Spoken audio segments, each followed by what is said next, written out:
So I popped into the library this morning to pick up a book that I'd ordered that had come in.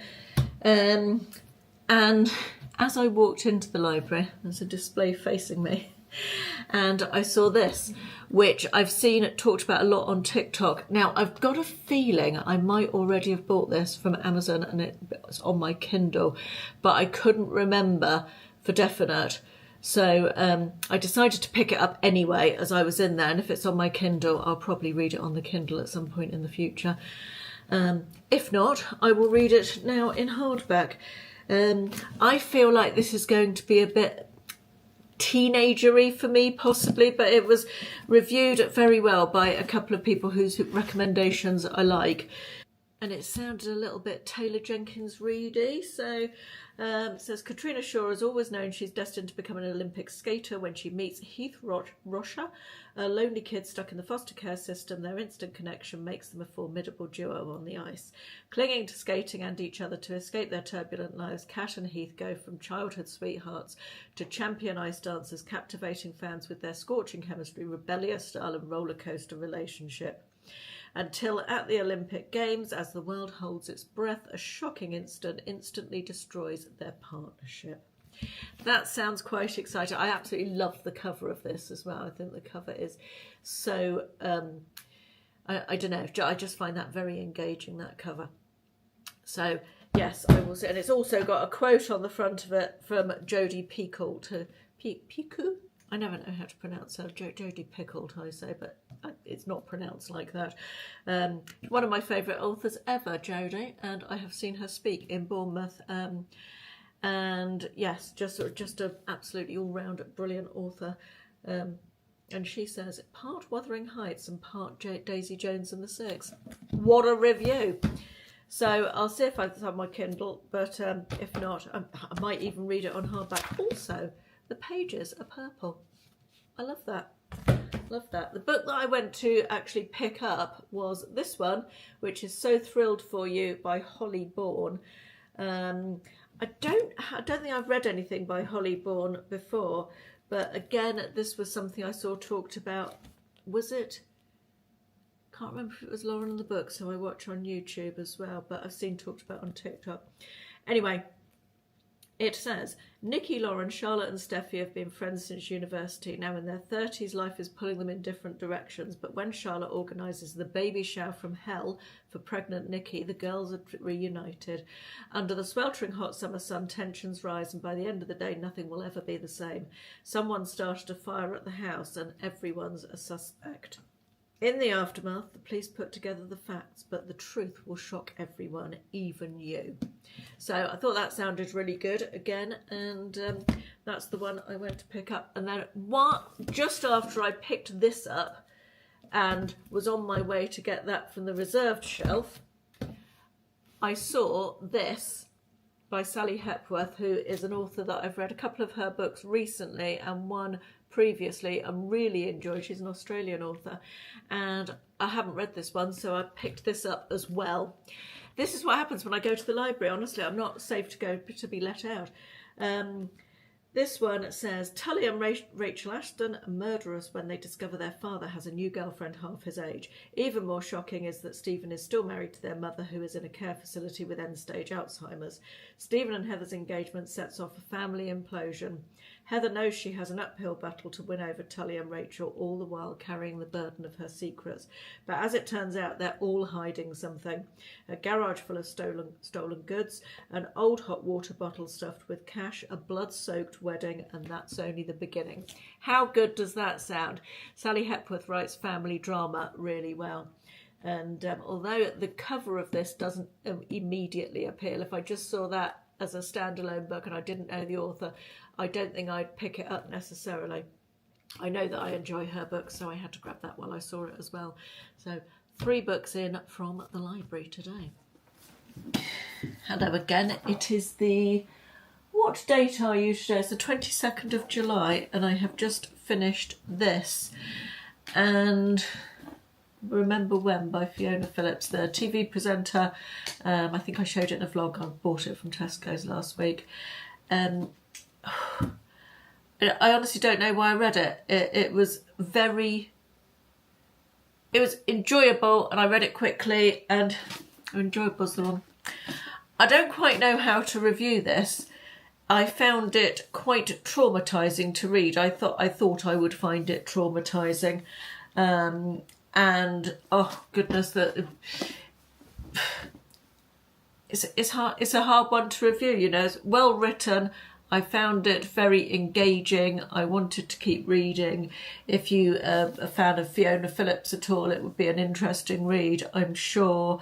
You can't help but come out of it thinking, God, why do just the worst things happen to decent people? It's just so, life is so unfair, isn't it? And I found the parts written by her husband and the very raw descriptions of Alzheimer's. It took me back so much, obviously, to my dad. And I cried, and it was a hard read for me, this one. But if you want an insight as to what dementia does to the person with dementia and the family and friends around them, read this. I think that's all I can say about it, really. I think I'm glad I've read it, but it was quite traumatic. Good morning. It's Monday, I think it's the 28th of July, is it? I feel like it's the 28th of July. I'm just on my way to the library to pick up 2 books that have come in that I ordered. They've come in over the weekend on Friday, I think. And I just thought I'm going to take this one back. So I need to do a little review on this. This is the So Thrilled for You by Holly Bourne, which I read last week. I picked it up. You'll have seen it already in this video when I picked it up from the library last week. So this was good. I gave it 4 stars. It's the story of 4 university friends who are now in their 30s, and it's sort of centered around the baby shower for one of them, and it sort of flips back and forth in time from the present day to back as far as their university days when they first met, and all the sort of backstory, which is gradually sort of revealed as you go through the book. And my God, there's some dysfunction in this. I found it a little bit difficult to relate. I think this was aimed at a younger audience than me, to be fair. However, if we only read our own demographic, we never, that would be a dull old world, wouldn't it? So I like to read books that are aimed at different audiences to me. However, I found it a little bit difficult to connect to the characters. It took me a while to get into this book. It was really well written. I felt like it was well written. I would definitely read something else by Holly Bourne if I saw something else by her. I know she's written a couple of other novels. It was, but how would I describe this? Sort of definitely some issues around postnatal depression, quite seriously, and smouldering past rows and miscommunication and friendships in women, in the young women these days.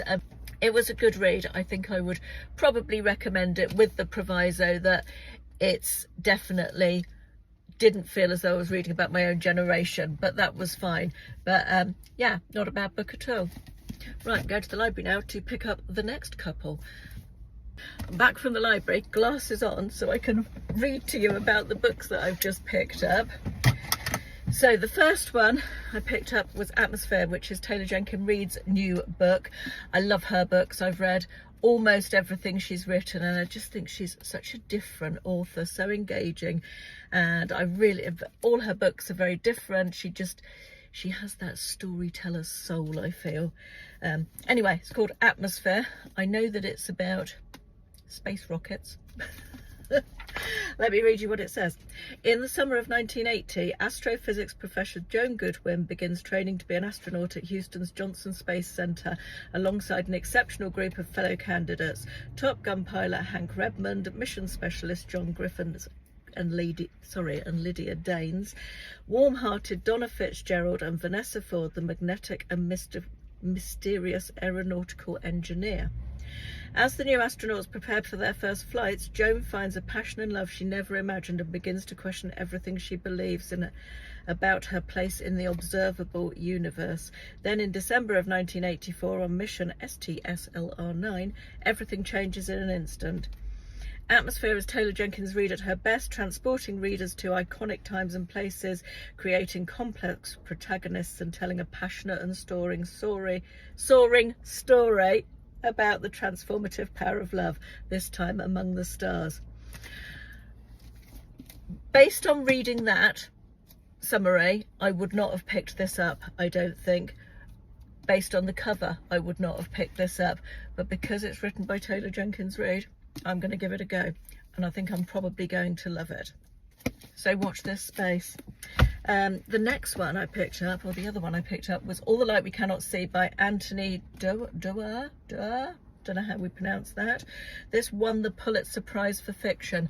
I normally would not entertain a book that have won any sort of literary prize because I feel like I don't really enjoy literary fiction very much. However, this was recommended to me by one of you guys as one of your favourite books ever, and therefore I'm going to give it a go. It's quite a hefty tome, this. It's an older book, this, as well. It's written 527 pages, so quite long, and it was published in 2014, so it's about 10 years old. And I think they might have made this into a film, I'm not sure. I haven't seen the film and I haven't read the book, although I remember the book being around and getting a lot of hype. So on the back it says, for Marie Laure, blind since the age of 6, the world is full of mazes, the miniature of a Paris neighbourhood made by her father to teach her the way home, the microscopic layers within the invaluable diamond that her father guards in the Museum of Natural History, the walled city by the sea, where father and daughter take refuge when the Nazis invade Paris, and a future which draws her ever closer to Werner, a German orphan, destined to labour in the mines until a broken radio fills his life with possibility and brings him to the notice of the Hitler Youth. In this magnificent, deeply moving novel, the stories of Marie Laure and Werner illuminate the ways against all odds people try to be good to one another. Now, had it not been a recommendation and had it not been set in World War II, again, I probably wouldn't have picked this up. That blurb doesn't immediately appeal to me, but World War II, you know I love a World War II novel, and as it's a recommendation as one of the best books that somebody's read ever, I couldn't say no. So right, that's it for today's book segment.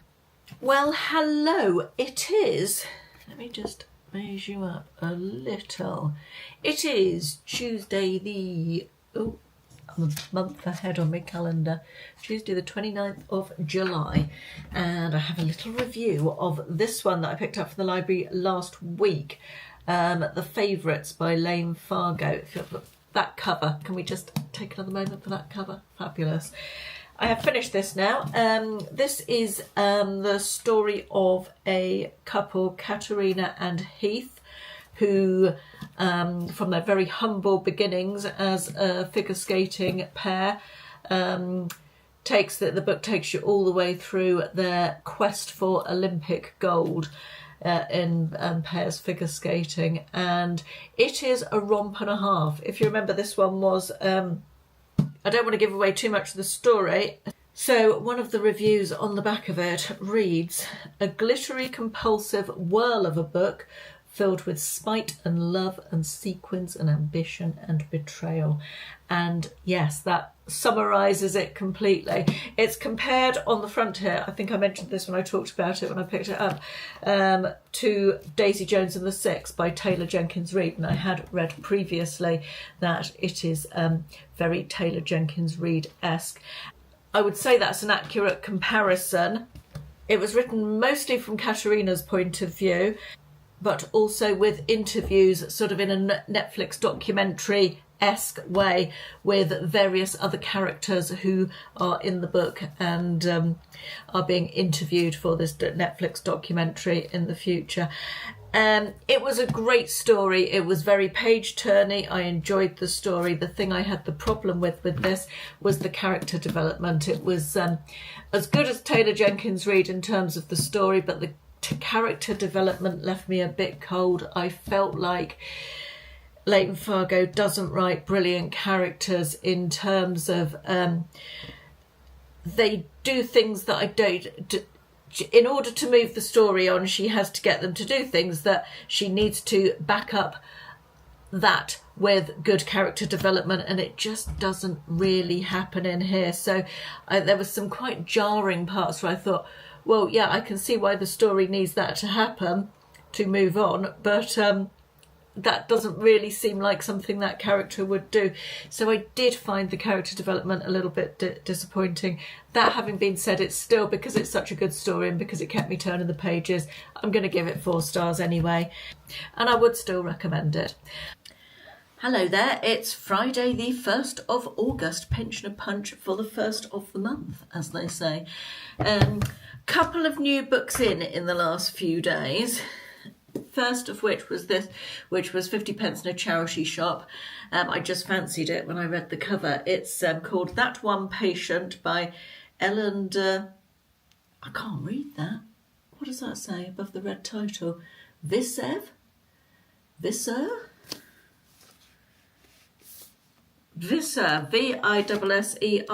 apparently. Anyway, doctors and nurses' stories of the patients who changed their lives forever. I just liked the sound of that and bought it on the basis of that. It's quite a nice, quick, easy read, I think. It's only got just over 200 pages and it's all individual sort of short stories, so easy to dip in and out of. And I like a book that's sort of a bit easy to dip in and out of occasionally. I tend to only read one book at a time. Does anybody else read more than one book at a time? I think as you get older it gets harder to do that anyway, but I've always been a linear reader rather than multiple. I've also had a couple of new downloads on my Kindle this week. I use a website called eReader IQ, which I've talked about on my main channel before, which you can feed into eReader IQ. I'll link it in the description box in case anyone's interested. You can feed into your Amazon wishlist into it book by book, and it tracks the books, and then when they drop down in price it lets you know. And I tend to wait till books drop down temporarily to 99p to buy them, unless it's something that I really, really, really want. And that way I save a bit of money because I get through a lot of books, as you know. Right, let me look up I've been very restrained actually. The beginning of the month you get all the new 99p deals for the month come out, and I have been very restrained and only purchased 2. One of which has been on my wish list for the longest time. Let me just find the Amazon app and I can tell you about it. Best kept secret. So I'll put a little graphic of the book up here. It's been on my wish list for ages, this one. It went down to 99p and I thought that was a sign that I should buy it. And it's so I'll give you a quick bit of the blurb. I won't do it all because there's loads of it. A timely and captivating novel about a mother whose life spirals out of control when she descends into alcoholism and her battle to get sober and regain custody of her beloved son. Cadence didn't sit down one night and decide that downing 2 bottles of wine was a brilliant idea. Her drinking snuck up on her as a way to sleep, to help her relax after a long day, to relieve some of the stress of a painful divorce that's left her struggling to make ends meet with her 5-year-old son, Charlie. I just thought it sounded interesting, a little bit different, and I could really relate to using alcohol as a stress reliever. It's something that I do and I'm aware that I do. I do it less now than I used to, but over the years I have used alcohol to numb. I think we probably all do it to a certain extent. Perhaps we don't, perhaps that's just me. But yeah, I've used alcohol for probably the wrong reasons. I mean, it's a weird old thing that it's even legal alcohol, really, isn't it, I guess? But anyway, that's a subject for a different time. Right, the other book that I downloaded that was on my wish list and went down to 99p today is called Little Sacrifices. And again, I think this one has this been on my wish list for a while? I think it has. I think this may have been recommended by somebody I used to watch on YouTube. And it's called Little Sacrifices, and it is by Michelle Gorman, writing as Jamie Scott. This intrigued me a little bit. It's America's Deep South, and it says, when Duncan and Sarah shall we try that again with my teeth in? When Duncan and Sarah Powell moved with their daughter May to Savannah, Georgia in 1947, they hope against hope that they'll be welcomed. But they're Yankees, and worse, they're civil rights advocates, almost a decade too early. At first, May can pretend that they're the same as everyone else. It means keeping quiet when she knows she should speak up, but it's worth the sacrifice to win friends. Unfortunately, her parents are soon putting their beliefs into actions. And when they wake to find that they're the only family on the block with a I can never say that, KKK cross blazing on their front lawn, the time comes for them to finally decide between what's easy and what's right. And then it's got a footnote. It says, kindly note, this is not a rom-com like Michelle Gorman's books under her own name. It's a coming-of-age novel set in 1940s segregated American South and contains adult themes that some readers may find uncomfortable. I've never heard of Michelle Gorman, but I was interested that the need to put that footnote was on there. I've never read anything else by her. It was very much a book that I've wanted to read because of the description of it, so I feel like I will move that one up the list to be read fairly soon. Right, as I said, it's the 1st of August and I feel like I need to slow down a little bit on new books coming in. I feel like I've had quite a lot in recently, particularly with that vintage haul of 10 books, and I need to be getting some read. That being said, I'm struggling a little bit with this, which is really surprising me. I don't usually look at reviews of a book until after I've finished it, but I'm about just less than halfway through, page 141, and I am not loving Taylor Jenkins Reid's new book. I'm finding it very predictable and a little bit clunky. It's just not hitting well with me at the moment, but I will keep going. It's the weekend tomorrow, so hopefully I'll read it over the weekend, get it finished, and give you a fuller review when I get to the other end of it. Good morning. I think it's the 5th of August today. It's Tuesday, and I've got 2 book reviews.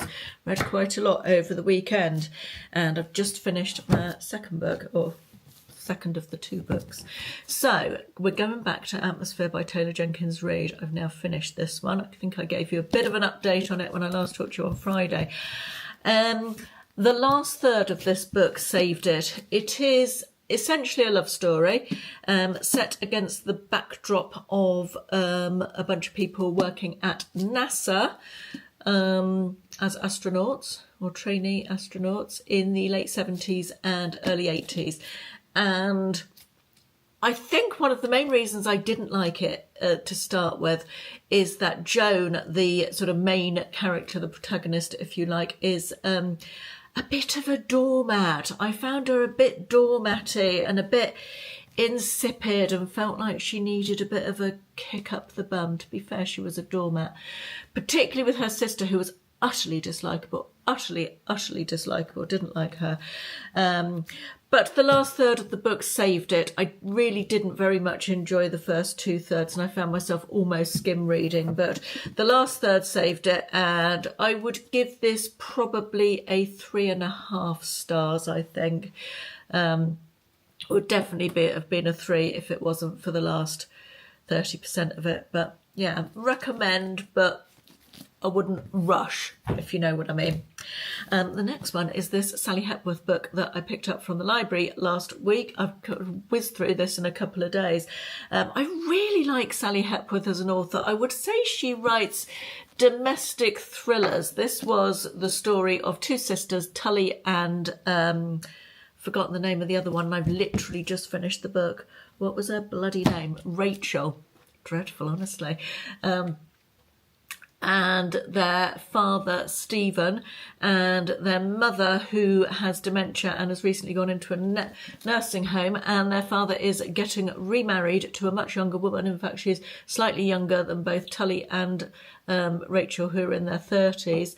And it is a story about that, essentially, with a lot of backstory of the characters. Sally Hepworth writes great characters, really good characters. And it's sort of the gradual realisation that perhaps everything is not as it seems. I don't want to say too much, but I don't give away too much about it. But yeah, a really good domestic thriller. Very much enjoyed it, and it kept me turning the page. So I had a couple of theories, and I was wrong on both counts. And it kept you guessing right till the end, which I thought was really good. But Sally Hepworth, I don't feel like she's talked about enough. I feel like she's a really good author with some good books under her belt, and I would highly recommend her books. So that's my latest 2 reads. I think I'm going to wrap this video up here because we're sort of just into the beginning of August now, and I want to do these videos once a month. Let me know if you like this format with the everything coming in and, you know, a bit mishmash of everything book related. Or if you prefer like a book haul all in one go and book reviews all in one go. I'm happy to do it either way. Whichever works best for those of you who are watching. So just let me know your thoughts. Also let me know if you've read anything good as well recently. I always like a good recommendation. So thanks for watching. I'll see you soon. Bye bye.